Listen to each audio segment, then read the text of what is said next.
Zëvendës kryetari i Dianetit të Turqisë, Fatih Mehmet Karaxha, po qëndron për vizitë zyrtare në Kosovë, ku është pritur nga kryetari i Bashkisë Islame të Kosovës, Muftiu Naim Efendi Tërnava.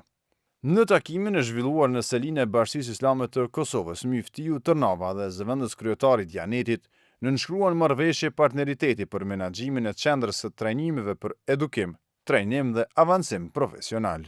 Më pas, Muftiu Tërnava e njoftoi zëvendës kryetarin e Dianetit me aktivitetet, projektet dhe punën e Bashkisë Islame të Kosovës.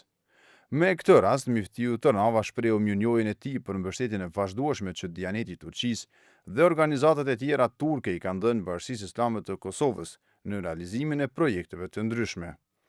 Ai theksoi se Kosova dhe Turqia gëzojnë lidhje të forta historikisht, të cilat vazhdojnë të forcohen edhe sot përmes besimit, kulturës dhe bashkëpunimit institucional.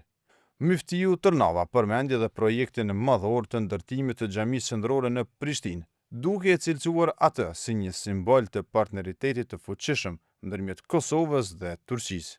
Nga ana tjetër, zëvendës kryetari i Dianetit të Turqisë, Fatih Mehmet Karaxha, vlerësoi lart punën e Bashkisë Islame të Kosovës dhe angazhimin e Muftiut Tërnava në udhëheqjen e institucionit. Mes tjerash, Karaxha vlerësoi lart angazhimin e Muftiut Tërnava, duke theksuar se një nga arsyet kryesore të bashkëpunimit të shkëlqyer ndërmjet Dianetit të Turqisë dhe Bashkisë Islame të Kosovës është përkushtimi vazhdueshëm i Muftiut Tërnava dhe i institucionit që ai drejton në shërbim të Islamit dhe besimtarëve. Dianeti i Turqisë dhe Bashkia Islame e Kosovës prej vitesh ka ndërtuar një bashkëpunim të ngushtë në realizimin e projekteve të përbashkëta, me synimin e avancimit të jetës fetare dhe shërbimit ndaj besimtarëve musliman në Kosovë.